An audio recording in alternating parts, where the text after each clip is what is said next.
India, the country that, until recently, was the cornerstone of America's strategy to contain China, and one of Washington's closest allies.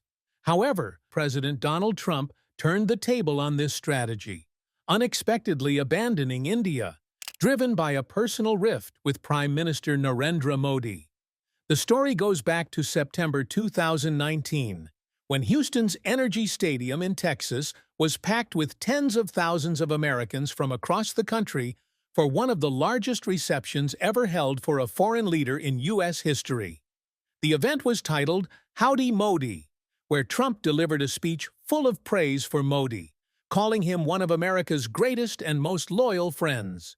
I am so thrilled to be here in the great state of Texas with one of America's greatest, most devoted, and most loyal friends, Prime Minister Modi of India. Thank you.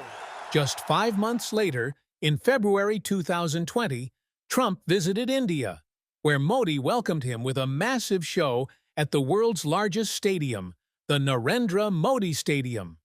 The scene reflected not only the strength of the strategic alliance between the two nations, but also the close personal relationship between the two leaders. But that relationship did not last long. During Trump's second term, their personal ties deteriorated dramatically, turning friendship into hostility. Strikingly, Trump's approach toward India became more aggressive than his approach toward China itself. The question is, why? In February 2025, Modi visited the White House, where both sides announced plans to increase bilateral trade to $500 billion by 2030. While the visit seemed normal in public, reports from The Economist revealed that Indian diplomats were shocked by Trump's lack of respect toward Modi behind closed doors, especially amid disputes over opening India's market to American goods. India enforces strict protectionist measures to shield its domestic industries, while its products enter the U.S. market freely, creating a trade surplus exceeding $40 billion in India's favor. This imbalance had angered Trump since his very first election campaign. The real crisis erupted after deadly clashes between India and Pakistan in Kashmir in May 2025. Just days into the fighting, Trump announced on social media that he had successfully brokered a ceasefire between the two nations. India, however, flatly denied this, insisting that the agreement was reached directly between the Indian and Pakistani armies with no outside involvement. That moment marked the beginning of the fallout. For Modi, who builds his popularity on India's independence and resistance to external pressure, acknowledging Trump's mediation was out of the question. Pakistan, on the other hand, seized the opportunity. It thanked Trump for his efforts and even nominated him for the Nobel Peace Prize. Trump, feeling slighted, decided to punish India by drawing closer to Pakistan, even though such a move risked reshaping alliances across South Asia.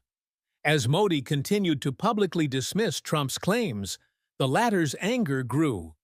He imposed massive tariffs of up to 50% on Indian imports, citing India's purchase of Russian oil.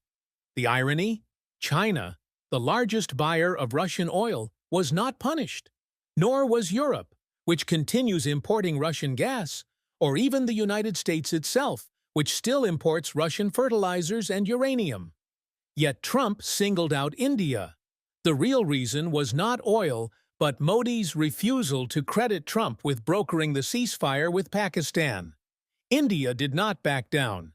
It kept buying discounted Russian oil while opening new diplomatic channels with China. In August 2025, India hosted China's foreign minister in a bid to break the ice, culminating in Modi's attendance at Beijing's recent military parade, where he met President Vladimir Putin and Chinese President Xi Jinping. The scene reflected a strategic shift that could redraw the map of regional alliances. And now the big question: has it become in India's interest to enter a trilateral alliance with China and Russia against the United States? Share your thoughts in the comments, And don't forget to subscribe to the channel for more in-depth analyses.